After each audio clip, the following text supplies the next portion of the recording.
To help us understand the bigger challenges facing schools as they reopen is the General Secretary of the South African Democratic Teachers Union, Dr. Mugwena Maluleke. Good evening. The first thing I want to ask you, maybe it's a positive way to start this conversation. Are teachers looking forward to the new academic year?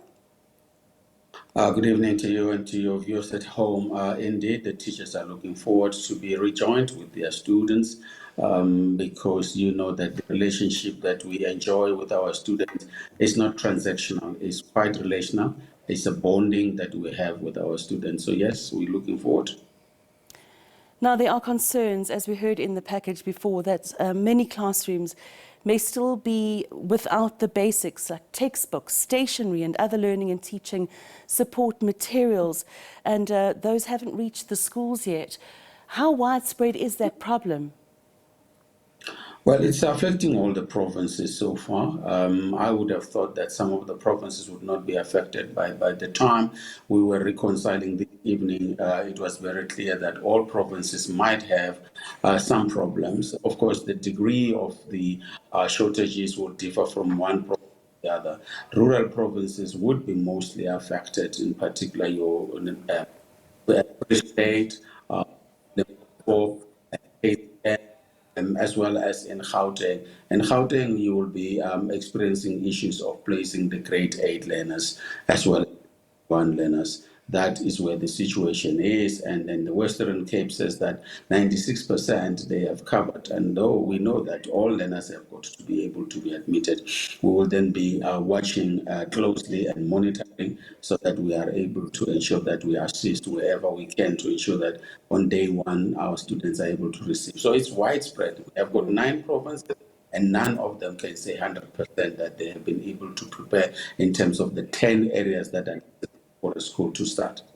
Now, the Western Cape Education Department's expressed its readiness for the 2026 academic year, with schools set to reopen on Wednesday the 14th. But 7 months ago, SATU in KwaZulu-Natal said that urgent action is required, and they're saying that the Education Department has collapsed. Well, in KwaZulu-Natal, I must agree with that statement, is that we have been working around the clock the whole year of 2025, 2023, 24, where we have been indicating that the department has collapsed precisely because of the approach of the Treasury in KwaZulu-Natal, not really treating education as something very sensitive. It is that you cannot treat education the same way that you would want to treat repairs of roads, because the Constitution oblige the department to ensure that there is a teacher in front of the learners, that they are readers, that they are LTSR.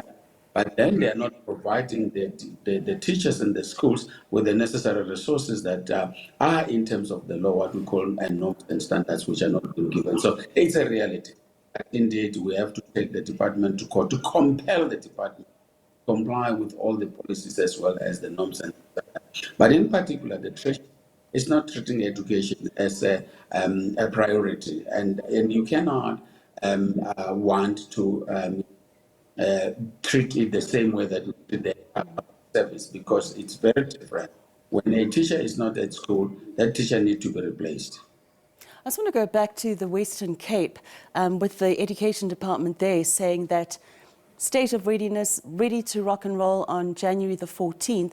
But now there are some parents saying that their kids still haven't been enrolled in schools, even though the Education Department in mid-December said it had already placed 96% of the learners in grades R, 1 and 8. Can you give us an update on the situation there in the Western Cape with regards to placing those children? Yes, in the Western Cape, the situation is a little bit different because the department indicates that 96% has been placed. We have received information on the ground that indeed there are about 3 to 4% of the learners that have not been placed, in particular in grade R and grade 1. These are the learners that still needs to be placed. What is critical for us is that we're monitoring the situation, ensuring that indeed the remaining number of students that have been not placed are placed on time so that they do not lose the first week of schooling, but also in terms of the necessary support to the schools that are there. In particular, whilst we can talk about the placement, we need to also talk about the temporary teachers that needs to have been employed, and that 4% that is outstanding clearly says that we'll also experience problem with the shortage of teachers in those particular schools, because up until registration has been finalized and the registers are printed, then you will not be able to really finalize the allocation of the teachers, which is a concern to us.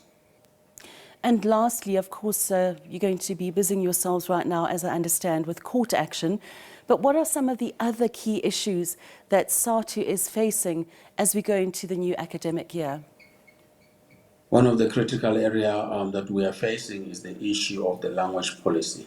We still are experiencing some resistance in some of the schools, in particular the town schools, where basically the demographic has changed. The population has moved from wherever, and therefore we have integrated our communities, but the schools are still resisting that particular integration. So that is one area that the department would have got to pay attention, and we are going to pay attention to ensure that those particular policies are reviewed, and therefore admission for learners cannot be based on the fact that there's only one language that has got to be taught when there are 11 or 12 official languages in our country. That's one of the areas. But the other areas is sanitation, water, and safety in our schools. When we're closing the schools in December, you would have been aware that there were a number of attacks against our teachers, and that again is a security issue that needs to be attended to by the school governing body as well as the Department of Education. So that is a concern for us, because we are losing the teachers who retire earlier than they're supposed to be them due to that particular problem. So it is a very serious area that we must attend to. Thank you so much for your time this evening. That was the General Secretary of the South African Democratic Teachers Union, Dr. Mugwena Maluleke, chatting to us now this evening.